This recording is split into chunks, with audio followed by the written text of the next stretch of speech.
12ویں صدی کی مسلم دنیا کو اگر ایک لفظ میں بیان کیا جائے تو وہ لفظ انتشار ہوگا۔ بیت المقدس دشمن کے قبضے میں تھا، مسلم ریاستیں آپس میں بٹی ہوئی تھی اور ہر حکمران اپنی طاقت بچانے میں مصروف تھا۔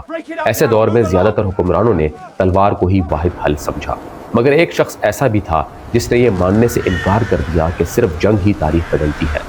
نور الدین زنگی نے اقتدار سنبھالتے ہی یہ سمجھ لیا تھا کہ اگر ریاست کے اندر انصاف، نظم اور اعتماد قائم نہ ہوا تو کوئی فتح پائیدار نہیں ہو سکتی۔ The city is yours now. Rule wisely. I accept this burden.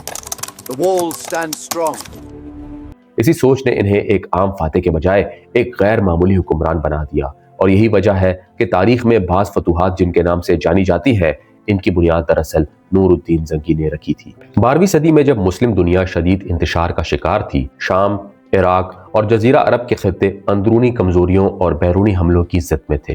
صلیبی ریاستیں بیت المقدس اور اس کے گرد و نواح پر قابض تھی، مسلمان حکمران آپس میں منقسم تھے اور عام آبادی عدم تحفظ، بدعنوانی اور ناانصافی سے تنگ آ چکی تھی۔ اس ماحول میں زیادہ تر حکمرانوں کی توجہ صرف تخت بچانے یا محدود جنگی فتوحات تک تھی، مگر نور الدین زنگی نے اقتدار سنبھالتے ہی یہ سمجھ لیا تھا کہ محض تلوار سے نہ ریاست بچتی ہے اور نہ مستقبل بنتا ہے۔ نور الدین زنگی نے اپنے والد عماد الدین زنگی کی شہادت کے بعد حلب اور بعد میں دشمن کی حکمرانی سنبھالی۔ اس وقت شام کی سیاست کمزور، خزانہ محدود اور فوج مختلف گروہوں میں بٹی ہوئی تھی۔ نور الدین نے سب سے پہلے طاقت کے بجائے نظم و ضبط پر توجہ دی۔ انہوں نے اپنی ذات کو شاہی عیش و عشرت سے دور رکھا، سادہ طرز زندگی اپنایا اور یہ پیغام دیا کہ حکمران قانون سے بالاتر نہیں بلکہ اس کا محافظ ہوتا ہے۔ یہی طرز عمل ان کے پورے دور حکومت کی بنیاد بن گیا۔ نور الدین زنگی کا سب سے نمایاں کارنامہ انصاف کا قیام تھا۔ انہوں نے اپنے علاقوں میں باقاعدہ عدالتی نظام قائم کیا، قاضیوں کو سیاسی دباؤ سے آزاد رکھا اور خود بھی عوامی شکایات سننے کے لیے وقت مقرر کیا۔ تاریخی کتب میں واضح ذکر ملتا ہے کہ نور الدین نے اپنے خلاف مقدمات میں بھی فیصلے قاضی پر چھوڑ دیے اور کسی قسم کی مداخلت نہیں کی۔ اس عمل نے ریاست اور عوام کے درمیان اعتماد بحال کیا جو اس سے پہلے تقریباً ختم ہو چکا تھا۔ فلاح عامہ کے میدان میں بھی نور الدین زنگی نے غیر معمولی اقدامات کیے۔ انہوں نے مدارس، ہسپتال اور مسافر خانے قائم کروائے جن میں علاج اور تعلیم بلا تفریق فراہم کی جاتی تھی۔ دمشق کا مشہور نور الدین ہسپتال اس بات کی علامت ہے کہ وہ ریاست کو صرف جنگی مشین نہیں بلکہ عوامی خدمت کا ذریعہ سمجھتے تھے۔ ان اداروں کا مقصد صرف ثواب نہیں بلکہ ایک صحت مند اور باشعور معاشرہ تشکیل دینا تھا جو کسی بھی طویل جدوجہد کے لیے ناگزیر ہوتا ہے۔ نور الدین زنگی نے فوج کو بھی محض طاقت کا آلہ نہیں بلکہ اخلاقی نظم کے تحت منظم کیا۔ لوٹ مار، ظلم اور بے جا تشدد پر سخت پابندی عائد کی گئی۔ سپاہیوں کو واضح ہدایت تھی کہ عوام کی جان و مال ریاست کی امانت ہے۔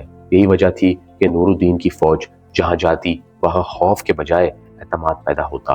انہوں نے یہ ثابت کیا کہ جب فوج قانون کے تابع ہو تو وہ ریاست کو مضبوط کرتی ہے، نہ کہ کمزور۔ نور الدین زنگی نے جلد یہ حقیقت سمجھ لی تھی کہ مسلم دنیا کی سب سے بڑی کمزوری بیرونی دشمن نہیں بلکہ اندرونی تقسیم ہوتی ہے۔ اس لیے انہوں نے سب سے پہلے مختلف عمارتوں، قبائلی سرداروں اور مقامی حکمرانوں کے درمیان مفاہمت پیدا کرنے کی کوشش کی۔ جہاں اختلافات شدت اختیار کرتے تھے وہاں طاقت کے بجائے تدبر استعمال کیا جاتا تھا۔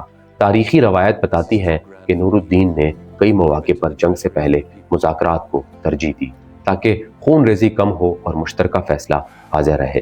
اس حکمت عملی نے رفتہ رفتہ شام کے علاقوں میں ایک ایسا اتحاد قائم کیا جو برسوں سے ممکن نہیں ہو پا رہا تھا۔ نور الدین زنگی کے دور میں مذہبی اور اخلاقی تربیت کو غیر معمولی اہمیت حاصل تھی۔ انہوں نے علماء اور خطبہ کو محض مذہبی رسوم تک محدود نہیں رکھا بلکہ انہیں معاشرتی اصلاح کا ذریعہ بنایا۔ مساجد اور مدارس میں عدل، امانت اور ذمہ داری جیسے موضوعات کو نمایاں کیا گیا اور یہی تبدیلی بعد میں بڑی فتوحات کا پیش خیمہ بنی۔ اسی ماحول میں نور الدین زنگی نے باصلاحیت افراد کو آگے لانے کا عمل شروع کیا۔ ان کی قیادت کا ایک نمایاں پہلو یہ تھا کہ وہ نسب یا تعلق کی بنیاد پر نہیں بلکہ صلاحیت اور کردار کی بنیاد پر ذمہ داریاں دیتے تھے۔ اسی اصول کے تحت انہوں نے نوجوان صلاح الدین ایوبی کو اہم فوجی اور انتظامی ذمہ داریاں سونپی۔ نور الدین کی نگرانی میں صلاح الدین نے نہ صرف جنگی حکمت عملی سیکھی بلکہ نظم، دیانت اور عوامی خدمت کے اصول بھی سیکھے جو بعد میں ان کی شخصیت کا بنیادی حصہ بنے۔ نور الدین زنگی نے اپنی ریاست میں مالی نظم کو بھی مضبوط کر دیا۔ خزانے کو ذاتی ملکیت کے بجائے عوامی امانت سمجھا گیا، ٹیکسوں میں اعتدال رکھا گیا اور ان کی وصولی میں سختی کے بجائے انصاف کو ملحوظ رکھا گیا۔ تاریخی حوالوں میں یہ بات واضح ملتی ہے کہ نور الدین نے سرکاری اخراجات پر خود بھی نظر رکھی اور فضول خرچی کو روکنے کے لیے عملی اقدامات کیے۔ اس مالی استحکام نے ریاست کو جنگی دباؤ کے باوجود ٹوٹنے نہیں دیا۔ ان تمام اصلاحات کا سب سے بڑا نتیجہ یہ نکلا کہ ریاست میں اعتماد کی فضا قائم ہو گئی۔ عوام کو یہ احساس ہونے لگا کہ یہ حکومت صرف لڑنے کے لیے نہیں بلکہ سنوارنے کے لیے ہے۔ یہی اعتماد بعد میں اس وقت کام آیا جب صلیبی ریاستوں کے خلاف بڑی مہمات کی ضرورت پیش آئی۔